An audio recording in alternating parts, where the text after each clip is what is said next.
هريرة رضي الله تعالى عنه قال قال رسول الله صلى الله عليه وسلم لا سهم في الإسلام لمن لا صلاة له ولا صلاة لمن لا وضوء له. Abu Hurairah radiallahu ta'ala anhu said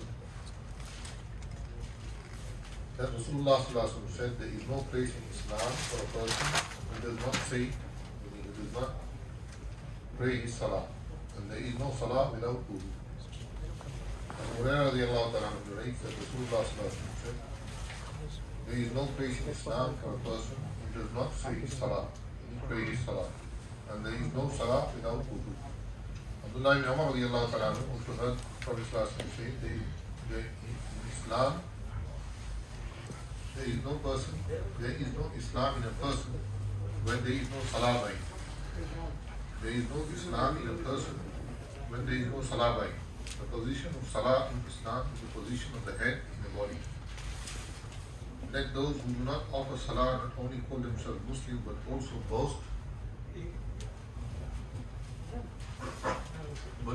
boast of their being champions of Muslim cause, ponder over these words of the Prophet ﷺ. They dream of reviving the past glory of Islam, but would not care to know how rigidly the people responsible for that glory stuck to the practice of Islam. Abdullah ibn Abbas suffered from the cataract of his eye. People told him that the disease would be treated if he would have to miss his salah for a few days. He said that is not possible. I have heard the Prophet ﷺ say, a person who does not say his salah shall stand before Allah while Allah shall be angry. The companions of Rasulullah ﷺ would rather go blind than to forgo salah. Though permissible under such circumstances, even for a few days, when on his last day, Sayyidina Umar was stabbed by Majus, he often remained unconscious, eventually died to excessive bleeding. While on his deathbed, he was made conscious of the approaching salah hours, and he performed salah in that very condition, and would remark, there is no lot in Islam for a person who does not say his salah.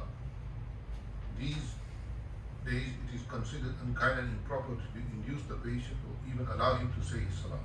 What a world of difference is there between the viewpoint, the approach of Muslims of that time and our day. Hazrat Ali radiallahu ta'ala anhu once requested the Prophet ﷺ to give him a servant. The Prophet ﷺ said, here are 3 slaves, take one you may like. Ali said, you might kindly choose one for me. The Prophet ﷺ pointed towards a certain man and said, take this one, he is particular about his salah. But you are not to beat him. We are forbidden to beat one who says salah. We on the other hand mock at our servant and consider him a liability if he goes for salah. Sufyan Thawri rahimahullah says, he felt once in a state of ecstasy. He remained in his house for 7 days without sleep, food or drink.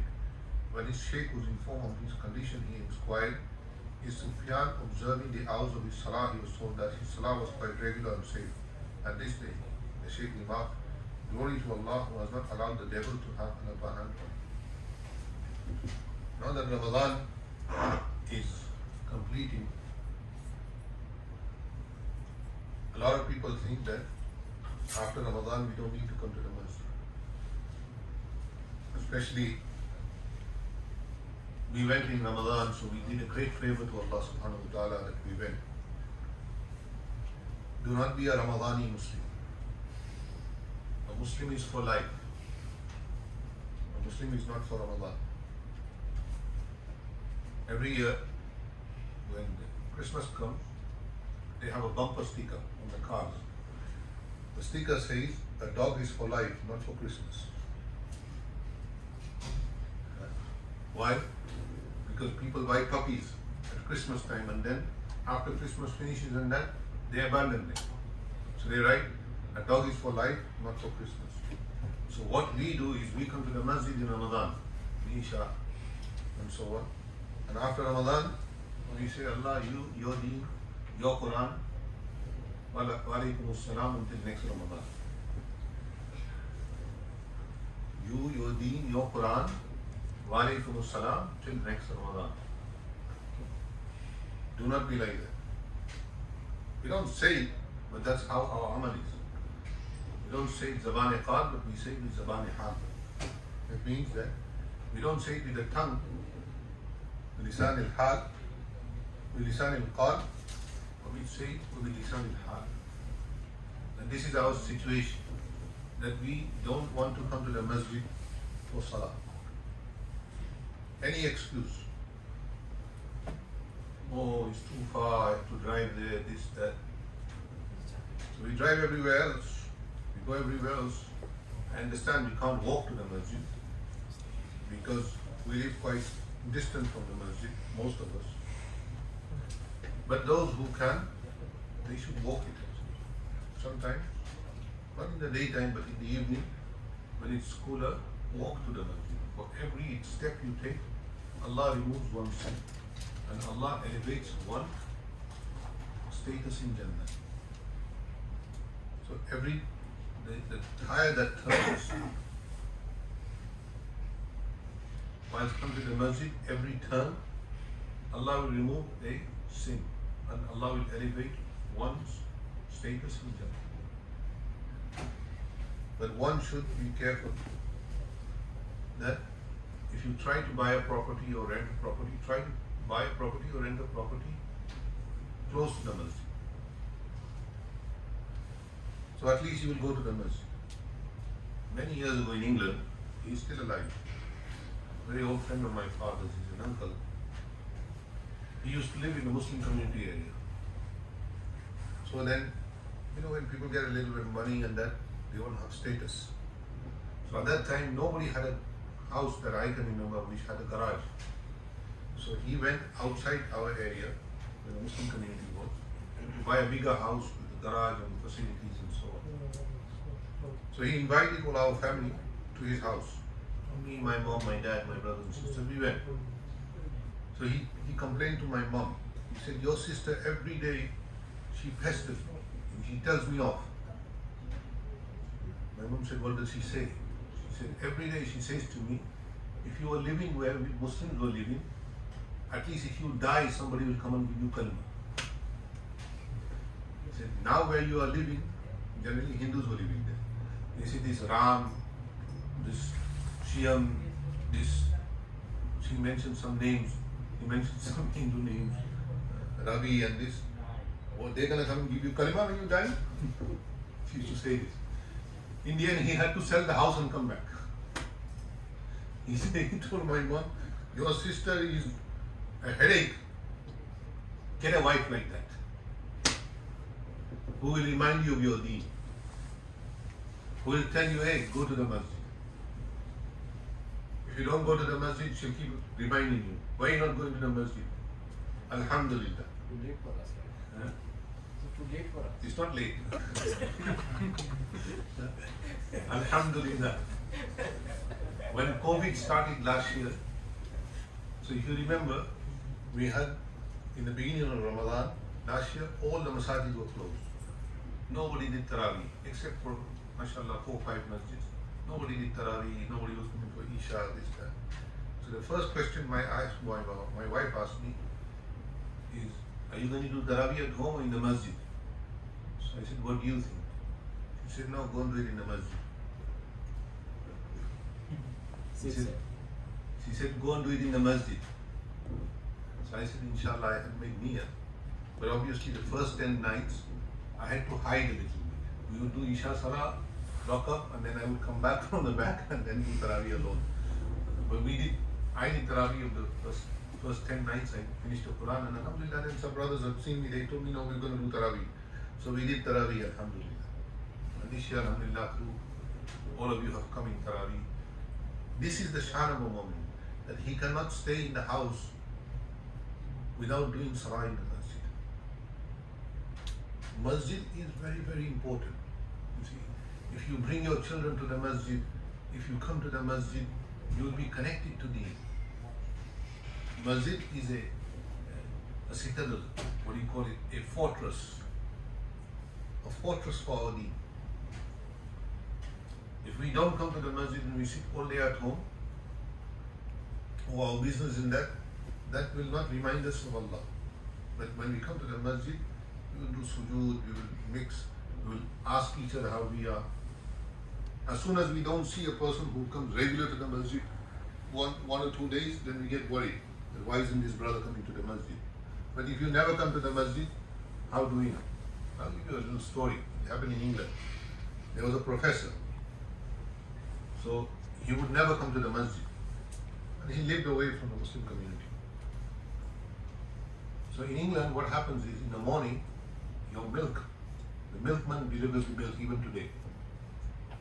If you have, so every morning the milkman would deliver the milk at that person's house. So this professor, for 3-4 days, he didn't pick his milk up from the front door. So there the milk doesn't go bad because it's not hot in the winter. So generally if you're going out, or if you're going out of the country, or if you're going for some days, you would write a note to the milkman, put it in the bottle, that please don't deliver milk for X amount of days. Then they know. Then when you come back, they know. So he hadn't written a note. So 4 days the milkman, he delivered the milk. So he thought, why isn't the milk not being picked up? So he saw in the driveway the car was there. So he went next door and he knocked on the door. He said, is your neighbor gone out? He said, I don't know. He didn't mention anything. He said, for 4 days I put the milk there, milk has not been picked up. So they went round. So they saw him sitting on the couch watching TV. They're knocking on the door. When they knocked and knocked, no answer. So they called the police. So the police came, they broke the door down. When they went inside, they found him dead.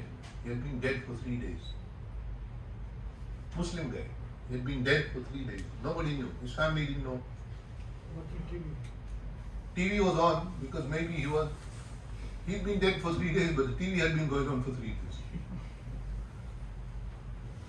So then they brought his body to the masjid where they give ghusl and that. They gave him ghusl. So his brother was there also. He did apparently have a brother, some family members there. So when they told him, the brothers were giving ghusl, they told me the story. It was a very scary story. Because I saw a coffin, US Army coffin in England. So I asked them, where did you get this coffin from? That's how they told me the story. So that brother, who was the professor's brother, they told him, brother, you should come to the masjid. So he said, I don't come to the masjid because masjid is a place where you get all kinds of diseases. People think this. He said, masjid is a place where you get all kinds of bacteria. So I don't want to be here in front of all these people. They have bacteria and this, and I will get bacteria also. Brother said, we come all our life to the masjid, we didn't get no bacteria, and you're going to get bacteria. But he had become Englishman. There is a term for this in England, which is called WOG. W-O-G. Means westernized oriented gentleman. So anyway, they buried this brother. After some years, this coffin came from America. So it was dropped off outside. The UPS dropped the coffin, the box. It was in a box outside some brother's house. So the brother came running to the masjid in Jummah. He told the Imam Sahib, there is a body outside my house. We have to give it ghusl, but I need some help. So Imam Sahib told the people. So some brothers went, they took the body, they took it into the mortuary next door to the masjid. In England, everything is next door to the masjid, the mortuary, washing, everything, fridge. They take the body after janaza, they take it to the cemetery. So he said, 10-15 people were with me. With crowbars, we opened the coffin, we took out the coffin outside of the box. When we opened it, 12 people ran away, seeing the body. So he said, it was in a very bad shape. Somehow we gave it ghusl, kafan. He said we took it to the cemetery, we did janaza upon it. Even the Imam Sahib who did janaza upon it, even he could not eat for 2-3 days. You know who that was? That was the same brother who used to say that he would get bacteria in the masjid.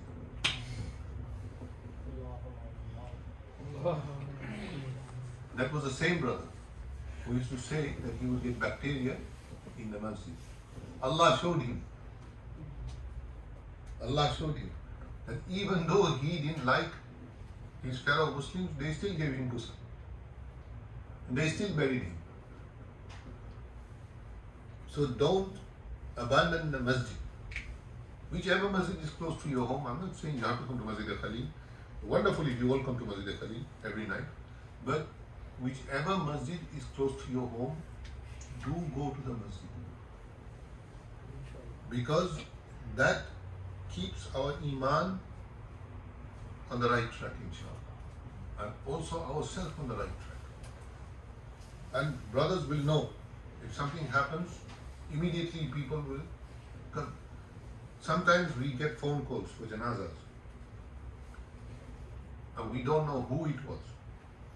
Unless somebody can, sometimes, not last janaza, but the janaza before, Brother Ghulam had to stand up and he has to explain to the people who are there.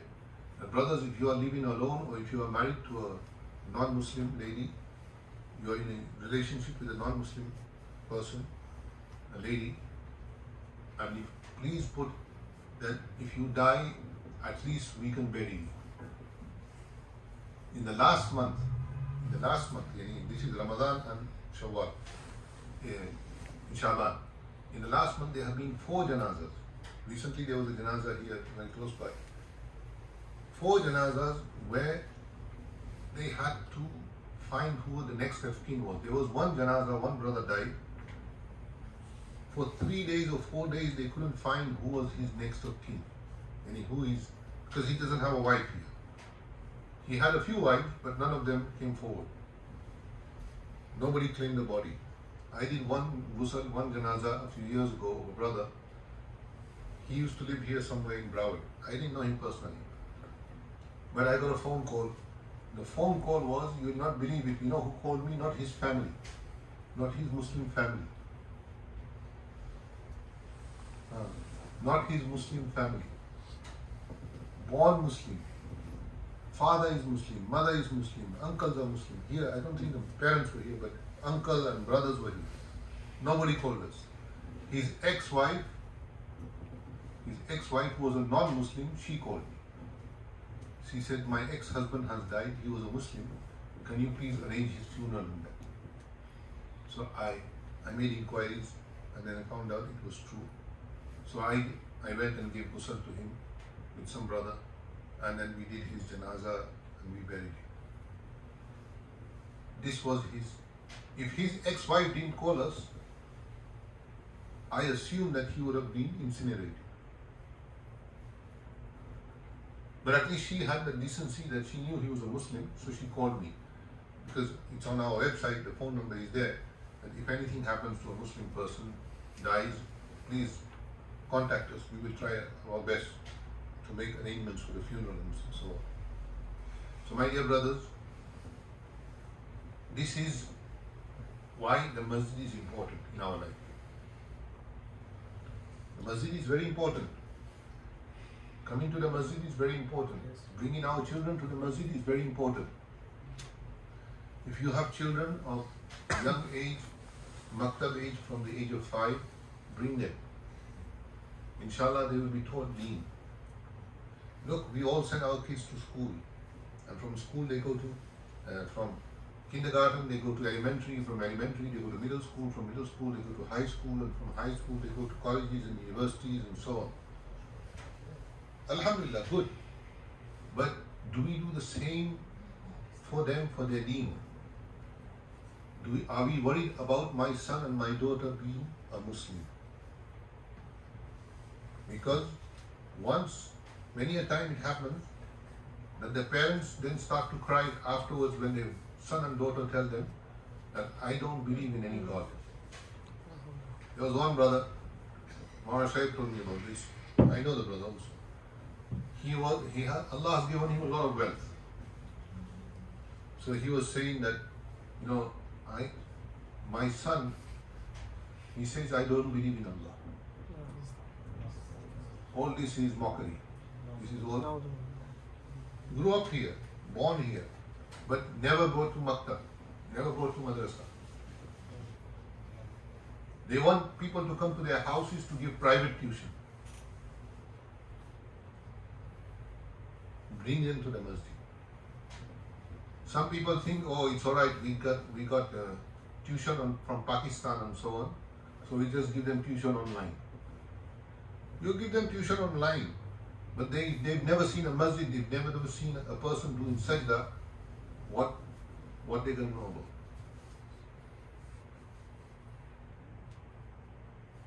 We don't give them private tuition from Pakistan and Bangladesh and India for their school. We send them to school. Why? Because we value that. So we should send them to the masjid, bring them to the masjid. Inshallah, you will see a big difference in the children. I remember when we first started the maktab here, one brother came with a little girl, about 4 or 5 years old. After 3 weeks, one day he came to me and he said, if my child learns nothing, I'm okay. I said, why are you saying this? He said, before, every time we would pass McDonald's, my child would have a tantrum. She would start screaming and hitting and that, Dad, you have to buy me a beef burger. What do you call it? Cheeseburger. Big Mac. Big Mac. Happy Mac. Wow. He said, since she started coming to the maktab, he said after 2 weeks she went quiet, she wouldn't say anything. He said 3 4 weeks later, one day I asked her, Beta, this is McDonald's, you don't want to go? She said, no, my teacher told me this is haram.